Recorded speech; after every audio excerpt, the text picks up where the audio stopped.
So today this video is about my meal prep and everything that goes into it, all how to do it, and I've had a lot of people ask me to make a video or to text them the stuff, so I went ahead and made the video so it's a lot simpler and people can watch it over and over again and get the stuff down right. And here you go. So here I'm just showing over a lot of my ingredients that I use. So we're gonna start with the brown rice here, and I have my sweet potatoes for my carbs, and my tilapia, and my steak, and I already have my chicken cooking here, as you can see, and I plate them in these separate meal containers.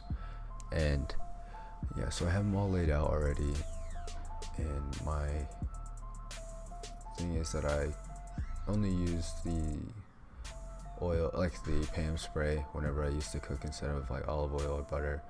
So go into detail here, I'm using rice cauliflower as one of my vegetables, some other frozen vegetables. I get all my frozen vegetables from Kroger, some brown rice. It's really easy to get them to put in the microwave, and then I have my sweet potatoes behind that, and then my tilapia and my steak from Kroger, all from Kroger for pretty much.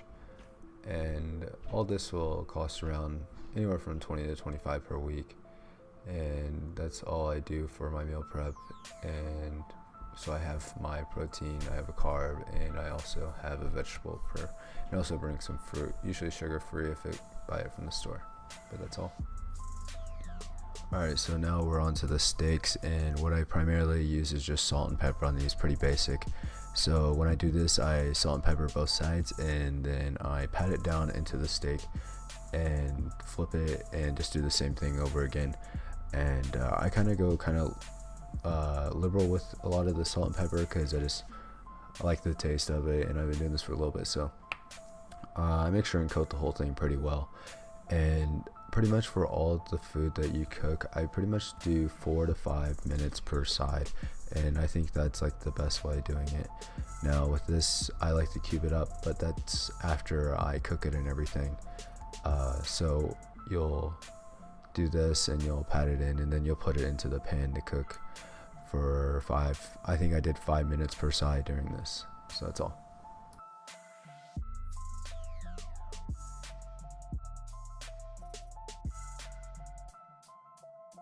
So after I get done cooking the chicken, it's already been cubed up and cooked, and I put it into separate containers.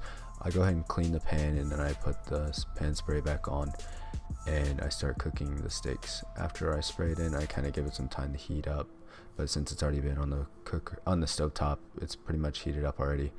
And so I take the steak over, and I like to use these tongs. I don't know where I got them from, but they were just around, and they're pretty nice. And I just pick one up and put them all in the pan. Since the pan is pretty decent size and the steaks are pretty small, I cook 3 in the pan all together, and that should be all 5 minutes aside until they're all the way done.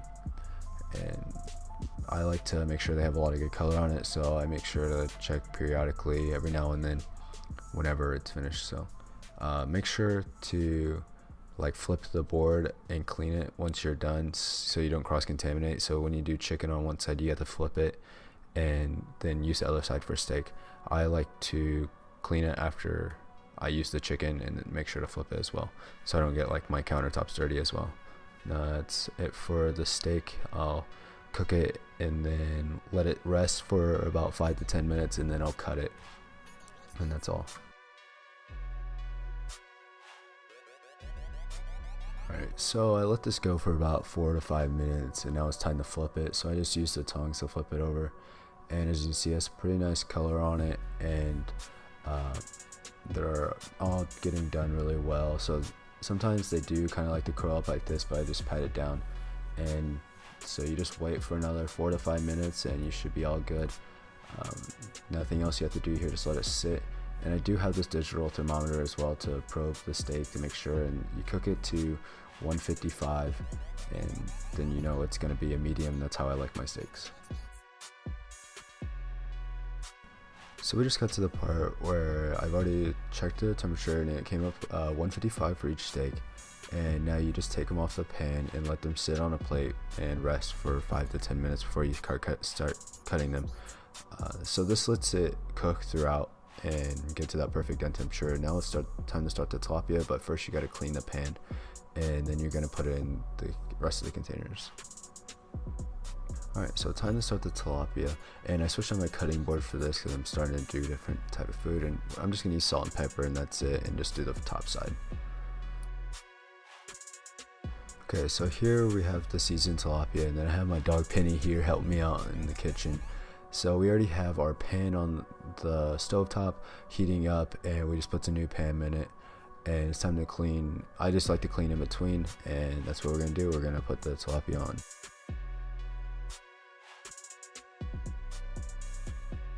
Alright, so I just put the fish in the pan, and we're going to cook this 4 minutes per side, and that's how I like mine done. And I start with the seasoned side down first, and now we're going to go on to cutting the steak just right after this.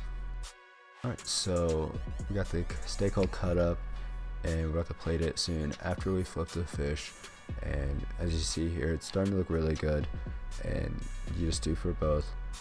And so onto the steak, you were able to get 2 portions out of it, and that's with 3 pretty small sized steaks. And you're just gonna plate it up in these 2, and then you have the 2 for the tilapia as well, and you're all good. So I went ahead and skipped plating the fish because it's kind of delicate. So after that, I put my sweet potatoes in there. Go ahead and cook these in advance to keep it frozen so they're easy. And I only put 2 things on it, and that's cinnamon and nutmeg. And so I just go ahead and put down each one, and that's the only way I like it. Now after I got all the sweet potatoes done with the nutmeg and cinnamon, I go ahead and cook the brown rice, and I put them in the microwave for 1:30 as the package says. And make sure to open it up 2 inches just like the instructions. You just gotta cook it. It's very simple. And now after that, I'm going to the vegetables, and for my microwave they take about 6 minutes a piece, but I know the one on top is 5 minutes. So now that I have the brown rice all divided up, now it's time to start the other vegetables. So I'm starting with the rice cauliflower first, and this one goes in always direction side up, and that's for all the vegetables. This one is 5 minutes, so we're gonna do that. And after we get all the vegetables done and plated, we're all good to go. That's it. So I went ahead and skipped the vegetable cooking since it's pretty self-explanatory and they're all the same pretty much. And I was able to get 7 meals out of this, and it was about an hour cooking for about $25 altogether. And I'll go ahead and leave 2 out for school, then 1 for tomorrow as well for work. And this will last you a while because I keep the rest in the freezer and they stay well like that. So on to the end of the video. I didn't know if you guys wanted to see my supplement intake. So I have post here, and I use the GMC whey protein advance. It wasn't too bad. And then I do a scoop full of creatine monohydrate with that for post. And then onto pre, I use this thing called Enduroline, which is kind of like a fat burner supplement. And then I use the Pure Aminos, and that's from Pure Box, and it's a great supplement for energy and stuff like that since I don't drink caffeine. Hey guys, thanks for watching the video. If you made it to the end, make sure to like and subscribe. I'll be making more videos soon. More videos about working out maybe, and just whatever I'm doing, cool stuff. And soon spring break is coming up, and expect a vlog of touring the east side of the United States. And I'll see you guys around.